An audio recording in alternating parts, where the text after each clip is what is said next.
Radow. I'm the president of the League of Women Voters of Larchmont and Mamaroneck.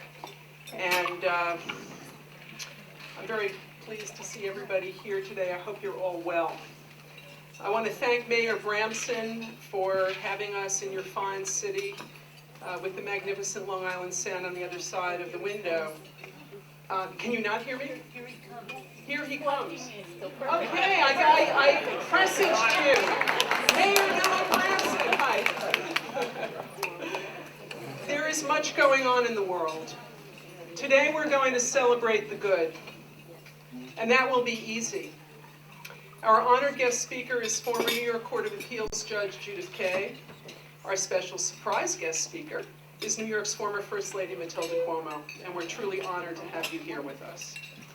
The Larchmont Mamaroneck League of Women Voters is joined today by the League of Women Voters of New Rochelle, the League of Women Voters of Rye, Rybrook, and Portchester, the League of Women Voters of Westchester County, and the New York State League of Women Voters. Of this gathering, Mae West, who never missed a beat, would say, "Too much of a good thing can be wonderful." I quite agree.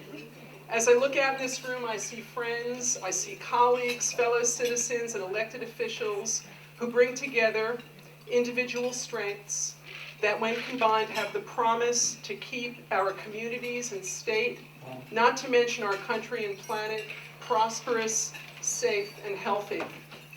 I would like to acknowledge the presence of following elected officials. Nita Lowey, U.S. Congresswoman, was here earlier. State Assemblyman George Latimer, State Assemblywoman Amy Pollin, State Senator Susie Oppenheimer, County Legislator Judy Myers, the Honorable Linda Jameson, Village of Mamaroneck Mayor Norm Rosenblum, Mamaroneck Town Supervisor Valerie O'Keefe, Rye Mayor Douglas French, Scarsdale Mayor Carolyn Stevens, Village of Larchmont Trustee Marlene Colbert, Village of Larchmont Trustee Jane Eney, Village of Larchmont Trustee Ann McAndrews, Mamaroneck Town Clerk Christina Battaglia, Mamaroneck Town Justice Dolores Battaglia, Mamaroneck Town Justice Jean Marie Brescia. Unfortunately, Christy Derrico had a loss in her family, and our prayers are with her. Rye City Council member Catherine Parker, and Rye City Council member Joseph Sack. Welcome. Mamaroneck Trustee Sid Albert. Yes. Welcome. My apologies. I would like to also recognize the president of the New York State League, Betsy Swan, the co-presidents of Westchester League, Mary Beth Goes and Mariana Stout. The New York State Legislative Liaison, is Barbara Bartoletti here today? She could not come, okay. The president of New Rochelle League, Cindy Kahn, and the president of the Rye, Rybrook, and Portchester League, Debbie Reisner. I want to thank the Rossies for this beautiful space, and I just want to, as you all know, when things go well, it's not because they just go well. It's because people work really hard. And I want to thank the people who made that happen. I want to thank all of the presidents of the leagues that I've just mentioned, and my board of directors, and in particular Denise Sedor, who looked after every detail down to the flowers, Margaret Corbett, Lisa Center, and Carolyn Pomerantz, Susan Schwartz and Sharon Lindsay from the County League, Ina Arano and Monica Gray from the New Rochelle League, Ann Dooley and Stephen Myers from Rye, Rybrook, and Portchester, and last but not least, friend Dana Fryer. Well, we also have with us, U.S. News with us is News 12 political commentator Lawrence Graham, and the president of the Westchester Women's Bar, Dolores Gephardt, and Jane Buck, who's the president of Rotary.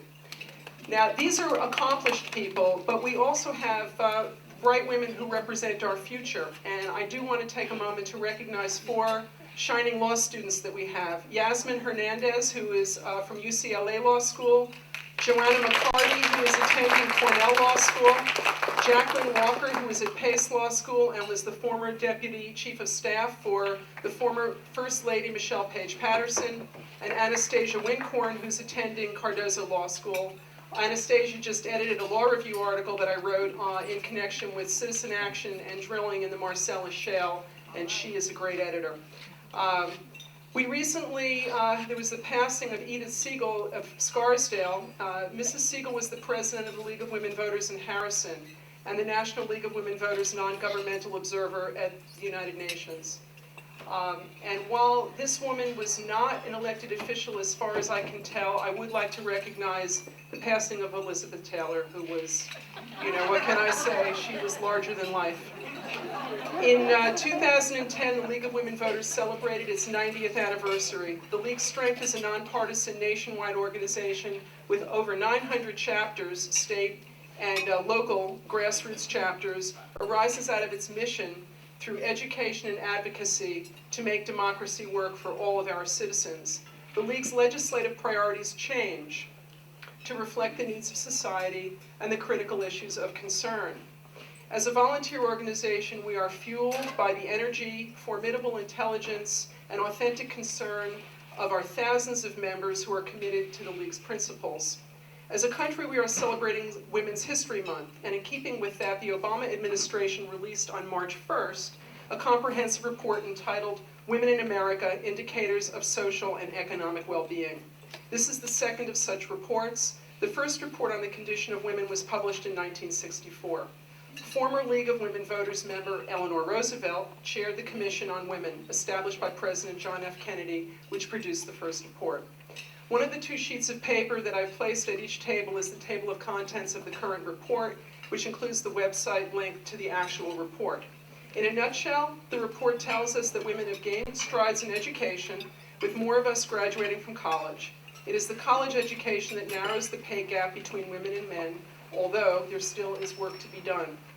Violent crimes against women have significantly declined, as has intimate partner violence. And in the latter case, these declining rates of violence bode well both for the women affected and children who may be exposed to domestic abuse.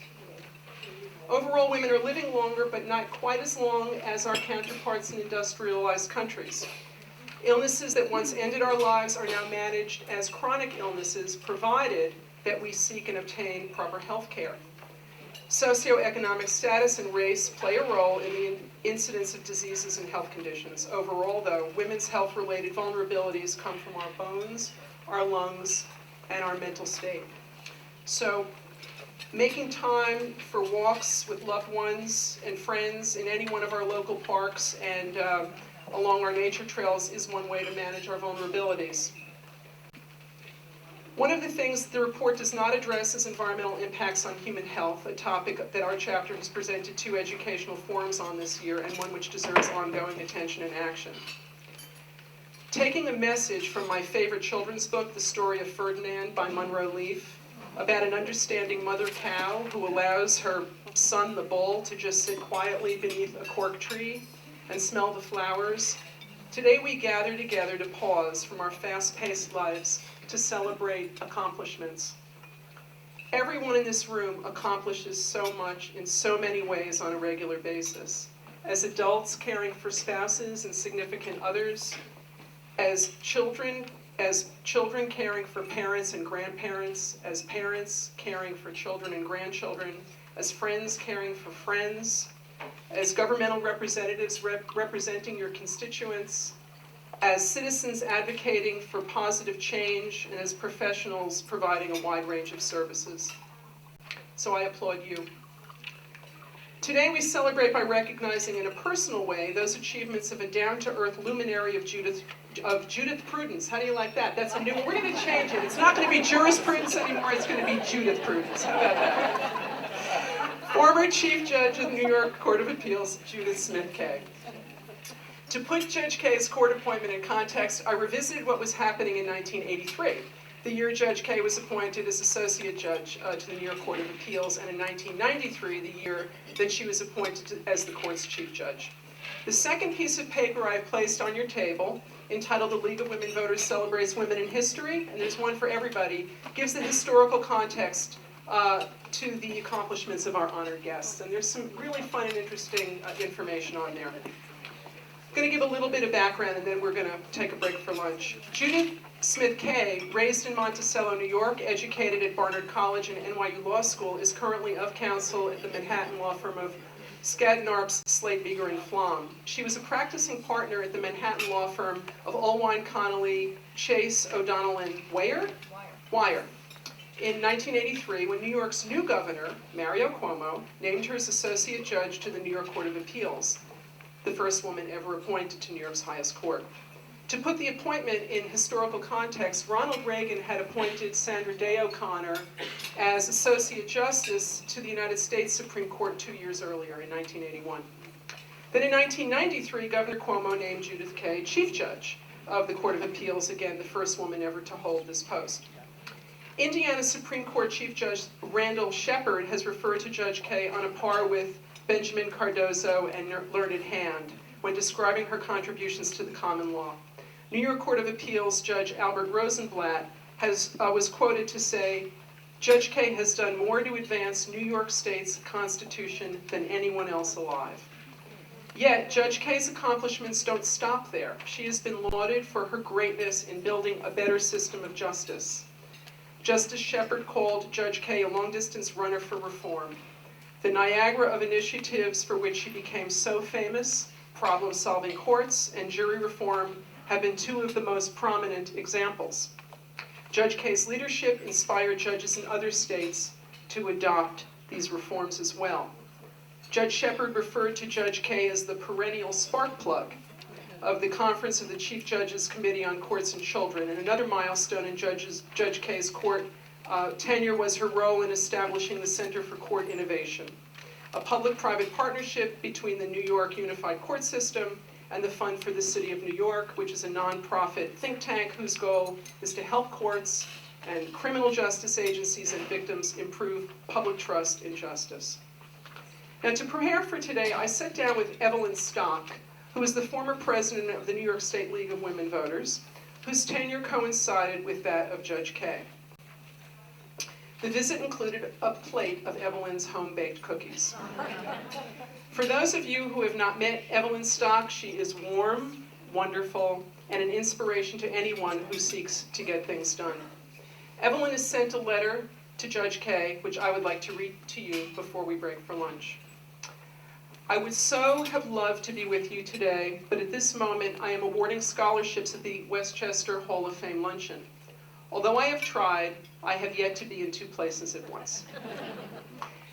The highlight of my presidency of the New York State League, probably of my volunteer life, was meeting and ultimately working with Judith Kay. I met with her and then Chief Administrative Judge Jonathan Littman in 1999 to discuss strategy to make court restructuring happen. Although this was not to be, I had the incredible good fortune of meeting a star. During our meeting, it came to light that we were both daughters of immigrant farmers.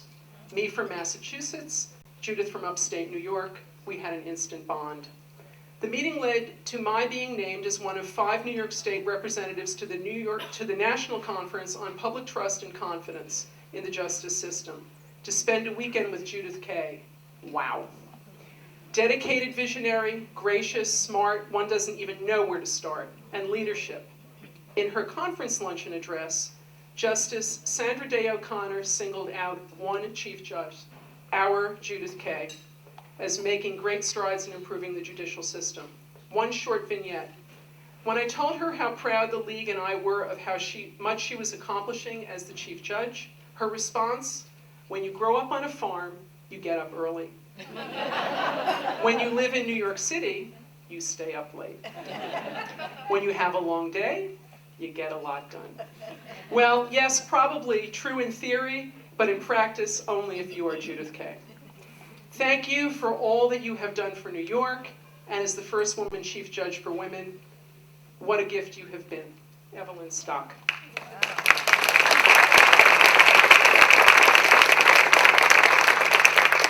I would like to invite you to enjoy lunch. I'll be back in a bit to introduce Matilda Cuomo, who, as I mentioned, was New York's first lady at the time of Judge Kaye's court appointment by her husband, Governor Mario Cuomo.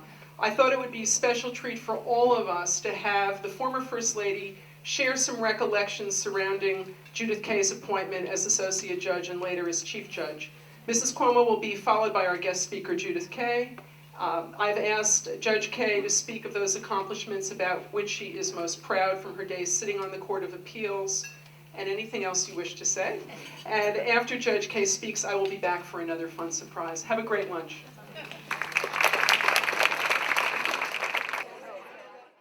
Please excuse me, I'm sorry to have to interrupt the luncheon conversation. I do want to respect that some people have to go back to the office, but if you can stay with us for a little while longer, we've got a great couple of speakers, and then I'm going to come back after that. And I just want to thank you again for being here. It's really a special day, and I'm so pleased that we've got great weather. It's my great honor and pleasure to introduce to you New York's former First Lady, and I don't know if I can say this, the current First Mother, does anybody Matilda Cuomo, mother of our current Governor, Andrew Cuomo. Mrs. Cuomo is a luminary in her own right, a champion of children and education since her days as First Lady when she worked with government and elected officials and community leaders to establish programs that benefit our children, including child abuse prevention, adoption for foster care children, and student mentoring. In 1987, Mrs. Cuomo established America's first statewide, school-based, one-to-one student mentoring program to prevent school dropouts.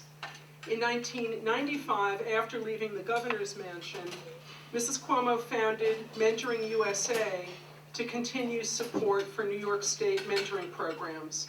And since 1995, Mentoring USA has expanded nationally and is now in Italy, Spain, Bulgaria, and Latvia. When you read the Obama administration's report on women in America, which I encourage you to do, you will appreciate the pervasive positive impact Matilda Cuomo's work has had on women's improved status. Thank you, Matilda Cuomo. I am most grateful to you for coming today, for accepting my invitation to share your recollections about Judith Kaye with us.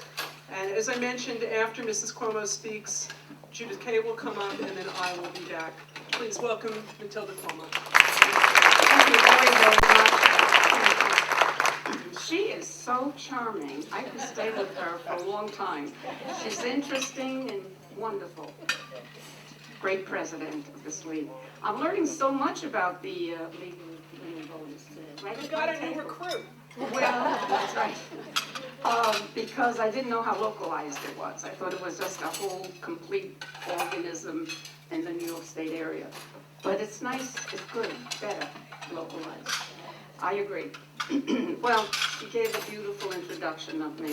But I don't always get that kind of introduction, ladies and gentlemen. I'm thinking of one when I have 13 granddaughters and one little boy. And one of my granddaughters invited me when I was First Lady to go to her school.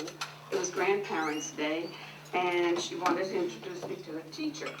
So I go, and she holds me by the hand, takes me to her teacher, and she says, just like this, "My grandfather is the governor, and my grandmother is the governess."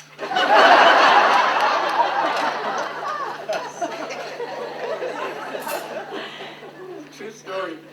Well, my husband Mario, first of all, I have to tell you, I had to come because he is bogged down. He was in the office at 6 o'clock with the Madoff.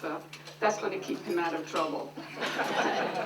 It's a lot of trouble in the real sense of the word. But he wanted to say to, he calls it the chief. He'll always be his chief. And his thanks to the League of Women Voters for their good judgment in honoring Judith Kaye.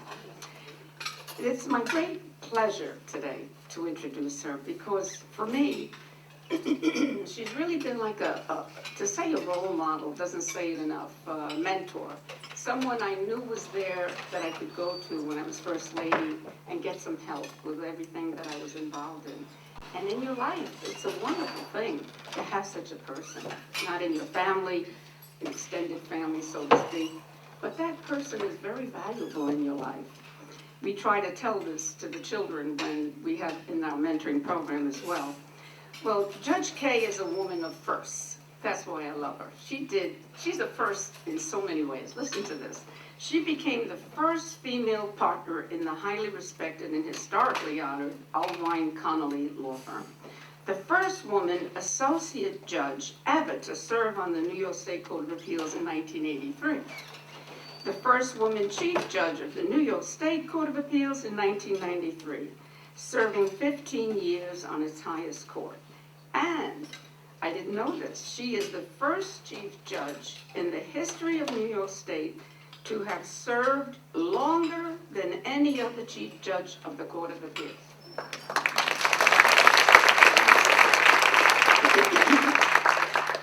During Mario's first campaign for governor in 1982, he said he would select a woman to lead as chief of the Court of Appeals if he found a candidate who was at least equal to the male candidates. Fair. He was true to his word and made the decision to appoint Judge Kay as chief judge after her stellar work in her more than 9 years as the first associate judge of the Court of Appeals. That's what she was first, so he knew what he was doing. And my husband was convinced when he appointed Judge Kay that she would make an excellent chief judge. So did the 2 governors that followed his administration. Now, this morning, I haven't said this to Judith, I get a call, I get these calls from my son Andrew, the governor. By the way, I'm called first mom, that's what they call me. And when they first started that, I looked at Andrew right in the eye and I said, listen son, I was always your first mother. He calls me this morning and says, what are you doing today? Where's Dad? I said, it was not even 7 o'clock. I said, he's in the office. He says, what's the matter with him? Doesn't he like to sleep? Well, the fact is he found out I was coming here. And he said, please tell the chief judge again and again for swearing me in. I thank her so much as Attorney General. He can't forget that. And serving as a special prosecutor. You see, he doesn't forget. He shouldn't forget. He said she's a great role model, Mom, for my whole generation. And he said something very poignant, too. He said, everyone should know about her caring spirit. And I said, I know, Andrew, you're right. That is such a good statement because I know a little bit about that. And I reminded him that some years ago in New York State, we had a real dilemma concerning the backlog of adoptions for foster care children. It was so terrible. They just couldn't get adopted. So the chief judge, Judith Kay, after a meeting, she let me meet with her right away. She knew I don't want to waste her time at the time, and because I valued it. She met with me and my colleagues from the Human and Social Services, and what did she do? You can't believe this. In a very short time, she opened all of the courts on Saturdays because she said now they're especially going to deal with the backlog and to finalize adoption so these kids get adopted. These children were really physically in every way, mentally languishing in their agencies, just languishing. There's a whole network of agencies. It's a real study to see what is going on with foster care and why. But another time we'll talk about that. But the fact is that what she did, I can never forget it. It really motivated. The motor started going. Those judges worked overtime for her because she's a good boss. And what happens is those children now could get a life and have a home. And it meant everything. It was brilliant and caring, just as my son said. Caring spirit would never have gotten done by a lot of other judges. The decision proved to be a testament for my husband to know that her continued accomplishments as chief judge over the next 15 years of her tenure before retiring in 2008. She is again serving only this time for her clients as of counsel with the prestigious law firm of Skadden Arps. Well, Judge Kay, congratulations from Mario and me, and my whole family admires this lady. They just wanted me to tell you that, Margaret, everybody. They admire her. She's been a real bulwark for my family, you know. In life, as you grow, you wonder, your children still learning, and who impresses them? Well, this is a wonderful person who impressed my family. And I want to thank you, Judith, for all you've done to advance the strength and fairness of our legal system and the proper place for women in the glorious mosaic before New York. My dear friends, ladies and gentlemen, the most outstanding, extraordinary woman I've ever met, Judith Kay.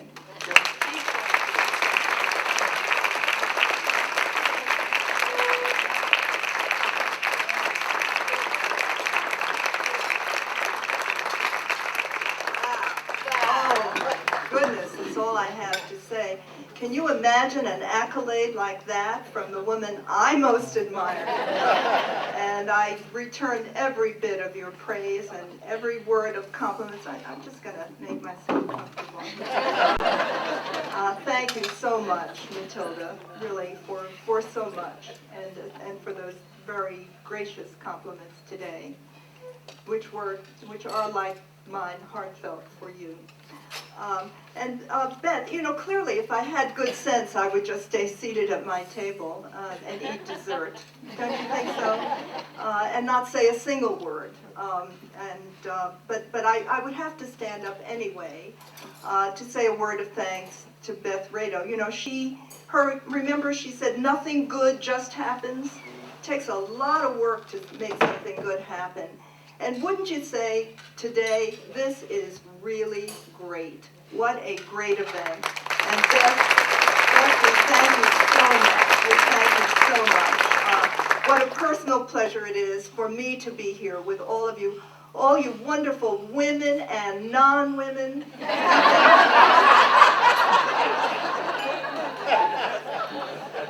And to be here to celebrate the 90th and on and on and on anniversary of the League of Women Voters, which surely deserves a great deal of praise and compliment as well. So I'm happy to be here for all of those reasons and having a delightful day. I have to tell you, the warmth indoors far exceeds the warmth and beauty outdoors. Don't you think so? It's a great, great day. Now, I promised myself something when I sat down to prepare my remarks for today, and that was that I was not going to dwell on anything negative. Do we need more negative things today? No, there's so much negative around us. And I thought I would just kind of turn the prism a little bit as I sat and thought about what I would say, and that I would focus on the opportunity that we all have, even in today's really gloomy climate. Then I had a message from Elizabeth, Beth. She suggested that I talk about myself. So given the subject, I especially don't want to be negative. You don't want to leave that. I'm going to leave that for other people. Beth asked me to talk about myself and my life, and what subject popped to my mind was the issue of junctures and life junctures, and in a sense the fortuity of junctures, the opportunity of junctures. And that's a pretty comfortable subject for me, given the status of my own life as I've moved from judge to chief judge to Judith S.K. Esquire, the state's first female former chief judge. Now that's the distinction I have after a quarter century on the state's high court. 15 of those as chief judge. Now talk about a juncture, right? I think of this as a brand new chapter in my professional life, and I call it Chapter 3.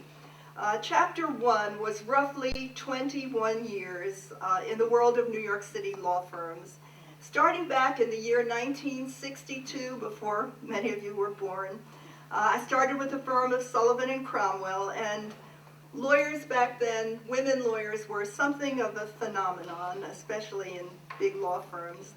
Allegedly, we were there in the big firms only to meet a husband, and guess what? I did.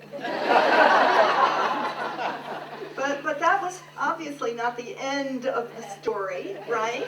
And nor obviously were the 3 children who followed shortly thereafter, challenging as those years were and the balancing act that was. But then came chapter 2, 25 years, 3 months, 19 days, and 12 hours and 15 minutes in the extraordinary role. Do I need to tell you how much I loved that role? As a judge of the Court of Appeals, New York State's High Court, remarkable 15 of those years as Chief Judge. By the way, Matilda, nobody ever told me that though the term of office was 14 years, no one ever lived to complete it. I'm so glad I didn't know that. And I'm so grateful, of course, to Mario and to you, Matilda. So grateful to Mario. That was courage back then, in the year 1983. That was a great deal of courage, and I am forever grateful to Mario and to all the Cuomo family.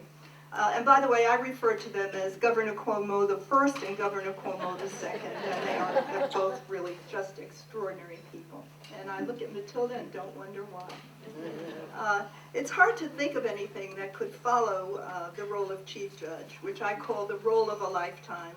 But I'm very fortunate now to have begun Chapter 3 at the firm of Skadden Arps, along with the very best of the profession, and Dana Fryer. I'm so glad you're here with us today, too. So Chapter 3 begins back in the world of big law firms, where I started in 1962, but the world has changed so radically, need I tell you? Starting with the fact that a big law firm today, is virtually a worldwide venture, 24/7, hyper-connected all over the place. The prevailing form of communication, I remember putting my feet up on the desk and talking about the rule against perpetuities with one of my neighbors who was foolish enough to want to talk about such a subject. But today, if you want to know about the rule against perpetuities, you just send an email to somebody and you get the answer back. So yeah, life junctures are really, really high on my list today. But you know what started me thinking as I sat down to compose my remarks for today? What started me on the role of life junctures and the fortuity of them was actually thinking about my late husband and his lifelong passion for the opera, because throughout our marriage we attended dozens of opera performances a year, traveled around the world for opera. Why is it, I wonder, that none of my kids will go to the opera to this day? We had it playing in the car wherever we went. But actually for Stephen it began at Cornell, your alma mater, Beth. And do you all know that Beth was a waitress once at the Concord Hotel? Do you wonder about her skill? That would prepare you for any life experience. But Stephen's roommate at the time happened to be a great opera fan. His name was Jules Janik. He was an agriculture major. He was a student of the sex life of the spinach plant on the tundra. I will never forget. Today he is a renowned horticulturist at Purdue University, but his passion was opera and it was contagious. So my point is, you just never know where a life-altering event or encounter or opportunity will cross your path. And I ask you, for each of us, how many life-altering coincidences are there in our own experience? Just one event, one choice, one chance encounter that takes us down an entirely different life plan from what we ever thought or expected. And that's even more true these unbelievable days when everybody's plans and expectations are constantly being rewritten. For me, long past college, I nurtured a burning ambition, never, never, never to be a lawyer, but to be a journalist, making and shaping world opinion in capitals throughout the world. Had it not been for a dozen different happenstances along the way that I now see only as I look back, Today, I could have succeeded in my burning ambition and been fired from a collapsing newspaper, don't you think so? Rather than being at the wonderful firm of Skadden Arps. Now, you asked me to speak, Beth, about my Chief Judge life, and especially what I would consider legacies, achievements, things I hope will be carried on long after me. I'd have to start and top the list, of course, simply with the fact of having been Chief Judge, being the first female former Chief Judge, having witnessed the rise of women throughout the judiciary, throughout society. I joked early on that we need more people wearing red shoes on the bench. And by that, if you've wondered about this pin that I'm sporting, I've kind of gotten associated with red shoes, and I've got a lot of pairs of them. But it's meaningful beyond the sparkling beauty of these red shoes. We need women, people wearing red shoes, and let's face it, even special non-women, men who are wearing red shoes. What we need is people using those red shoes to kick the doors open that have so long been closed to us. And so I've got to put the red shoes on the list as a legacy. Okay, Beth? But there are two other examples that come readily to mind, and I want to spend a moment going through them. Among the successes I most take pride in are the many different Chief Judge initiatives that flowed from just turning that prism a little bit and thinking not so much about taking in cases and putting out dispositions, but thinking really hard about what it is we are doing, thinking hard about the people who come before us, and asking how systemically we can use the court intervention as an opportunity to do better for litigants, to do better for jurors, to do better for courts, and better for society.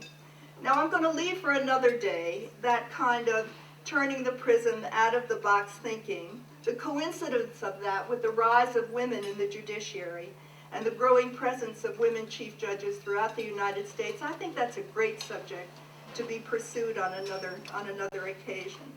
But from that turning the prism and thinking about what it is and how we can more meaningfully affect the lives of the people who come before us, evolve courts like the specialized drug courts, the mental health courts, the domestic violence courts, the community courts, efforts to stop the downward spiral of offenders back in the courts again and again and again with foot-long rap sheets.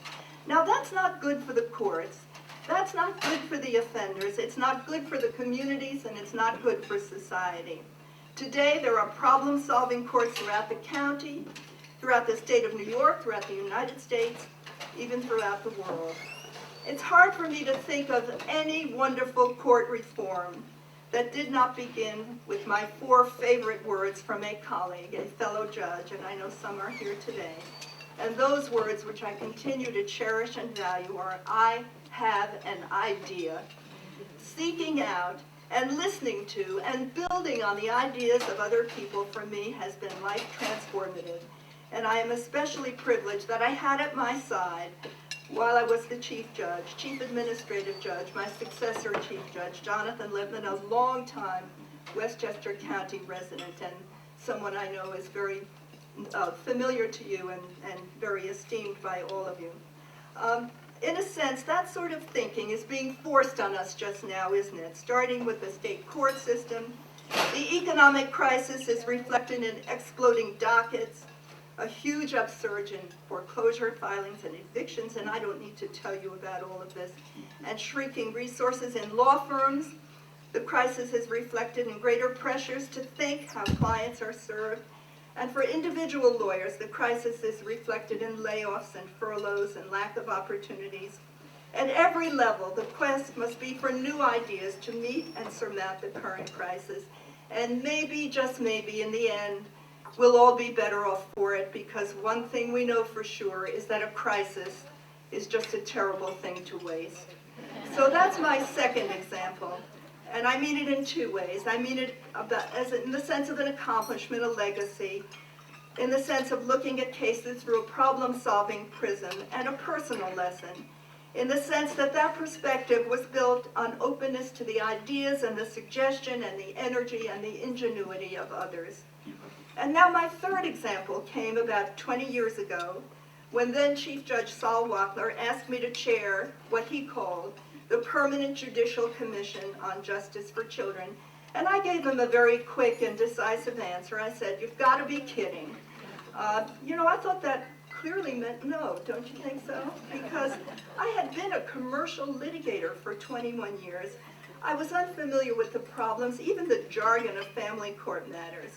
And the decision for me was not difficult, but the chief judge, as chief judges can be, was very persistent, and ultimately I caved. Now I have to tell you that was one of the great capitulations of my entire life, and 20 years later I continue to chair the fabulous interdisciplinary group known as the Permanent Judicial Commission on Justice for Children. It brought me into close contact with Matilda Cuomo and her extraordinary efforts on behalf of kids. And I actually learned the lingo that I resisted for so long, but why on earth we have to speak in languages like EPSDT and APHFSA, I have no idea.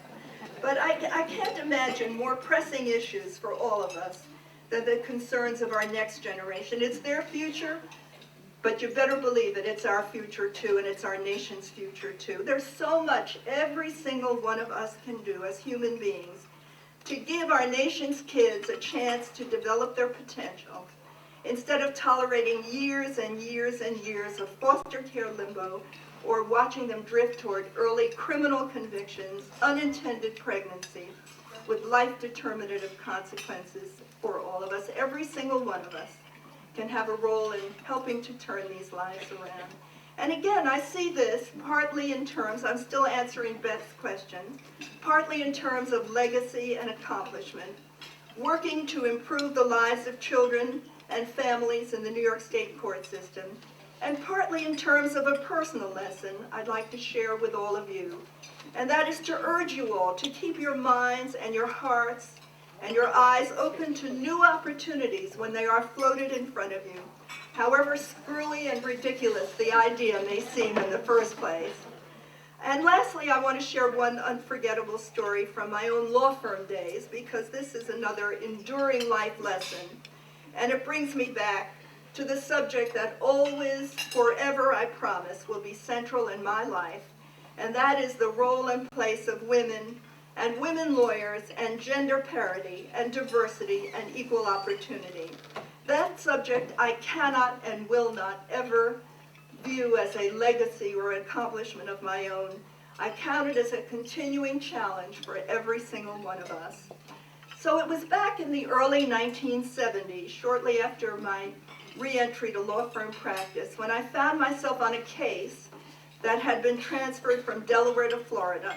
And for weeks, my husband and 3 young children took me to the airport on Sunday afternoon to travel to Florida, Jacksonville, Florida to be precise. They picked me up every Friday evening for several months until, unable to bear the situation for one moment longer and seeing absolutely no alternative, I simply submitted my resignation to the law firm. The partners, all of them male, were absolutely shocked. "We thought you loved the work," and I did, but. Once explanations and new arrangements were made, obviously, again, everything turned out okay. But in the course of those agonizing weeks, I learned an essential life lesson. You just have to speak up for yourself. You just have to speak up for other people. And you need the strength and support of other people, organizations like the League at your side, and believe me, at your back. I cannot overemphasize the importance of speaking up. We cannot know that others instinctively are going to know about our limitations and our needs.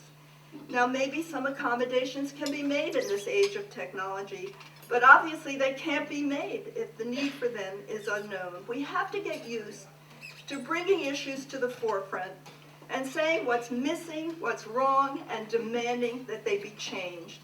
I learned that that's an important lesson, and I learned And let me tell you, I have reaffirmed many, many times over the decade that that seems to be something that is especially hard for women to do, even to this day. And maybe, just maybe, speaking out remains the most important lesson I can convey for all of us. We are here today to speak up. And even more important, we are here to listen to one another in what sometimes may be very difficult and uncomfortable conversations. I know that I promised that I was not going to be negative today, but let's face it, the statistics on gender throughout society are just too grim, and you know what? They're no longer tolerable, are they? So important as it may be, speaking up is hardly the end of the story. And that point was driven home for me when I studied the report that Beth mentioned, and I urge all of you to get a copy of that report and spend some time with it. It was issued by the White House Council on Women and Girls, and it's called Women in America. Yeah, we've made really impressive gains, but they still have not translated into equity. Yes, we each have to take responsibility for our performance. Each of us has to do our very, very best. And we have a responsibility to speak up to make our limitations known. But let's face it, the problem is not entirely of our making. The problem is not entirely of our unmaking. And speaking up about personal limitations isn't going to obliterate or change the vexing statistics. Nor is our advancement a natural phenomenon, all the more so today. Together, we need to rewrite the statistics. Every single one of us can help in turning a life around. And look at the progress we've made, no doubt about it.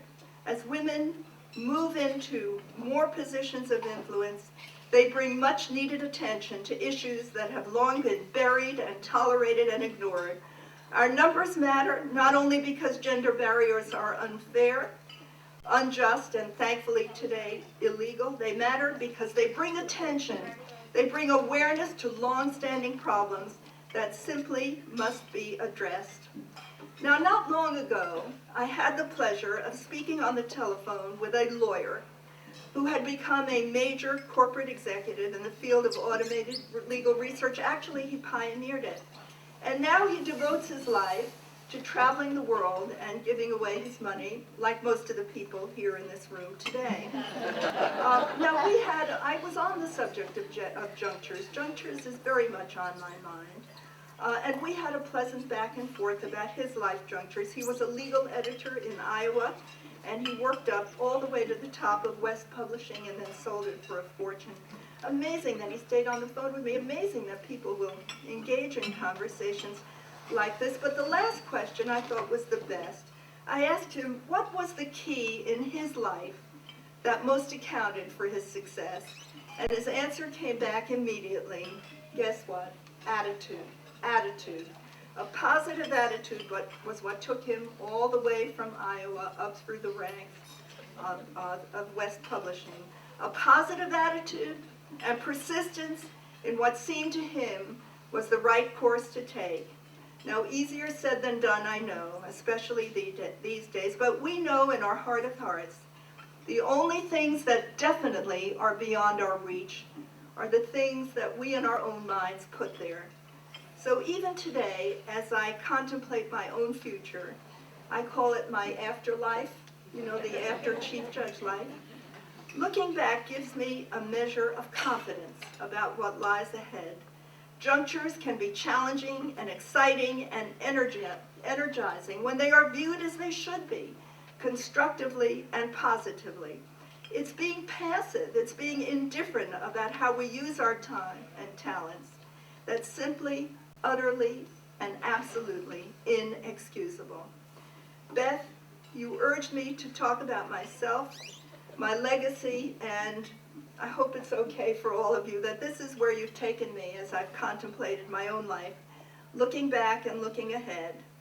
In so many ways, these are such downcasting, dispiriting days.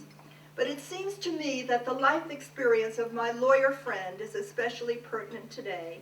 To stay positive and persistent, to find opportunities together for new beginnings, to see hope, instead of seeing despair. It's a very empowering attitude, one I highly recommend, and I will, I promise, as the first female former Chief Judge of the state of New York, earnestly try to follow, because we've got a lot of important work to do.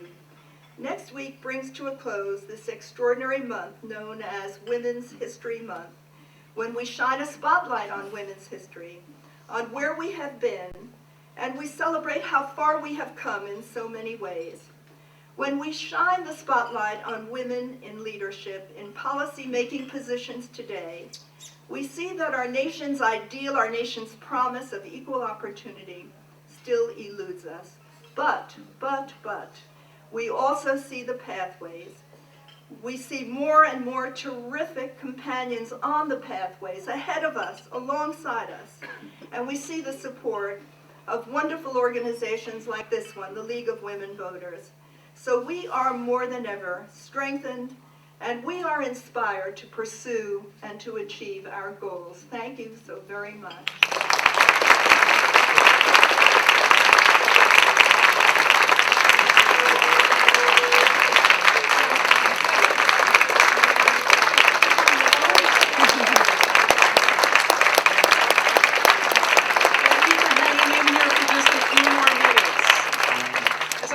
Earlier, former First Lady of New York, Eleanor Roosevelt, was a member of the League of Women Voters. And while Mrs. Roosevelt was not a suffragist, at the invitation of League chairman, as they were called back then, Mrs. Frank Vanderlip, I can't even find out what her first name was, Mrs. Roosevelt agreed to join the State League Board shortly after its formation, where she was responsible for reports on national legislation.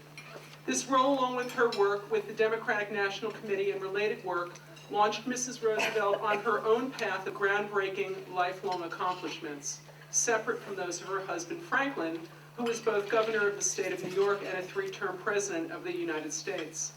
After the death of Franklin Roosevelt in 1945, President Harry Truman invited Eleanor Roosevelt to become the first and only American woman delegate to attend the first meeting in London of the United Nations. Mrs. Roosevelt continued to serve as a UN delegate and also chaired the Human Rights Commission, By the way, where these she are Beth's glasses. that's all right. Where she authored the first report. Actually, this is the print is so big it's not a problem. Mrs. Roosevelt relied upon her trusted ties to the League of Women Voters to publicly communicate sensitive information about world events. Eleanor Roosevelt's confidence in the integrity of the League of Women Voters speaks volumes about the importance of this league's role in American politics. I have read the autobiographies of Eleanor Roosevelt, and what resonates most to me is that she was the most human of beings. Humanity was the essence of Eleanor Roosevelt, one of the most remarkable women of the last century. Judge Kaye, we wanted to present you with something special today, something that recognizes the essential humanity that runs through your many contributions to our government and our people. And to that end, we ask you to please accept this first edition. I'm going to get choked up. Autobiography by Eleanor Roosevelt, entitled On My Own, written in the years following FDR's passing. This volume of On My Own is an autographed first printing published for advanced presentation to the friends of the author. And I hope you don't have one just like it. Thank you so much, all of you. Thank you. I will treasure this, but I want to say it's not the only special gift you've given me today. It's being with all of you that's been just absolutely unforgettable. Thank you so very much.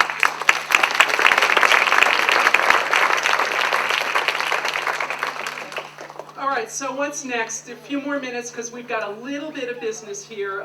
We invite our elected officials, league members, and other guests here to engage in open dialogue that Judge Kaye spoke about so that we can learn from one another and make informed decisions that one day will be our legacy. To this end, I would like to alert you to a piece of legislation sponsored by George Latimer in the Assembly and now hopefully co-sponsored by Susie Oppenheimer in the Senate, which requires insurance policies in New York State to cover bone marrow testing costs. I can personally attest to the importance of this bill. In 2005, I organized a bone marrow donor drive in the hopes of saving someone's life. I wasn't successful, but The really wonderful thing that came out of it was that 2 people on that registry have gone on to save 2 people's lives. One a 9-year-old girl and one a man in his 50s. And I think that's quite a miracle. And it's all from a simple swab. Now we call it bone marrow, it's really stem cell, and it's a procedure for another conversation. But I can tell you that the people who do it feel like they were the one who won the lottery. So in any event, this is an example of how we can work together, and you can speak to George and Susie about this. Back to our business, the League of Women Voters affirmed in 1986 convention to support management and conservation of natural resources for future generations and the control of pollution to our air, water, soil, and other natural resources in order to preserve the integrity of our ecosystems and to protect our health. I am the New York State point person on hydraulic fracturing. The State League has come out in support of a moratorium on drilling, certainly until we know more. If you'd like to know more about this, I have a sign-up sheet, and there is a lot going on in New York State. I don't want to take up a lot of time. It's going to be handled at convention. But every voice counts. I really can't emphasize that enough. And I know that George has said to me and to us as a league that Albany really is shying away from regulation because it impacts on the cost of business, and to that I would say we shouldn't embark on something we can't regulate that is so important, and so that maybe we shouldn't do it until we're sure. This is our children's country and our grandchildren's country, and we at the League care very deeply about that.